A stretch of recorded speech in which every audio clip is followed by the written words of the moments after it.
Good morning, students. I am going to teach you people as resource. Now I am going to teach you new topic, unemployment, बेरोजगारी. Unemployment is said to exist when people who are willing to work at the going wages cannot find job. बेरोजगारी का अर्थ हुआ कि बहुत सारे लोग हैं जो चाहते हैं कि नियमित रूप से हमें वर्क मिले, डेली वेजेज ही हो, नियमित मजदूरी के रूप में ही हो, फिर भी उन्हें जॉब नहीं मिल पाता. Next point, the work force population includes people from 15 years to 59 years.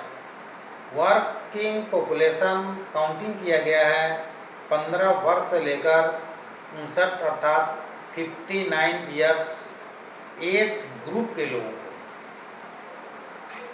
अब है unemployment. In case of India we have unemployment in rural areas and in urban area. अब है बेरोजगारी ग्रामीण क्षेत्रों में और शहरी क्षेत्रों में अलग अलग प्रकार की है. तो unemployment in rural areas and unemployment in urban areas. Rural areas में है seasonal and disguised unemployment. In rural areas seasonal and disguised unemployment. अभी हम लोग पढ़ेंगे seasonal unemployment. Seasonal unemployment happens when people are not able to find job during some months of the year. Seasonal unemployment में कुछ months वैसे हैं जिन महीनों में लोगों को वर्क नहीं मिल पाता. चूँकि हम सभी जानते हैं, all of you know that India is agriculture country and maximum people are depend on agriculture. तो एग्रीकल्चर में कुछ मंथ्स होते हैं जो बिजी सीजन होता है और rest of the months people became idle. People depend upon agriculture usually face such kind of problems. और जो एग्रीकल्चर पर ही only depend on agriculture face different types of problem. जो केवल एग्रीकल्चर पर ही आश्रित हैं उन्हें बहुत कठिनाइयों का सामना करना पड़ता है. There are certain busy seasons when sowing, harvesting, winnowing, threshing etcetera work is done related to agriculture. कृषि के समय में खेतों की जुताई करना, बीज बोना, पौधे जब छोटे हो जाते हैं तो उनके साथ वीड्स मतलब अनवांटेड प्लांट्स, जो अनवांछित पौधे होते हैं उनको भी, इसको सोहनी करना कहते हैं, खेत से बाहर करना, सिंचाई करना, फसल काटना. तो ये सारे वर्क कुछ मंथ्स के लिए ही, अबाउट 4 मंथ्स, एंड बाकी महीने किसान बेरोजगार होता है. नेक्स्ट है डिसगाइज्ड अनएम्प्लॉयमेंट. तो डिसगाइज्ड अनएम्प्लॉयमेंट के विषय में ध्यान से सुनो स्टूडेंट्स, बहुत ही इजी वे में समझ में आ जाएगा.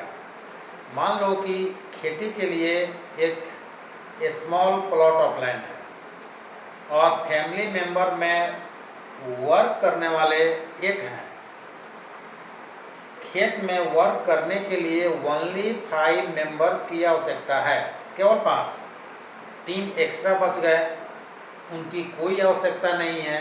यदि वर्क नहीं भी करेंगे तो भी प्रोडक्टिविटी में कोई अंतर नहीं आएगा, इजी वे में वर्क होगा.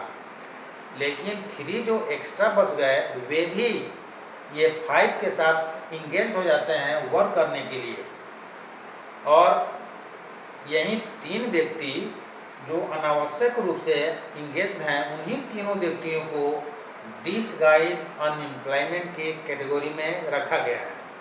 वही है the work requires the service of 5 people, only 5 people, but engaged 8 peoples, 8 उसमें इंगेज्ड हैं। 3 पीपल्स आर एक्स्ट्रा, 3 एक्स्ट्रा हो गए, who work in the same plot of land, same plot of land as the 5 engaged, और वे उसी खेतों में काम करते हैं जिनमें 5 पहले से इंगेज्ड हैं। If 3 people are removed, the productivity of the field will not decline.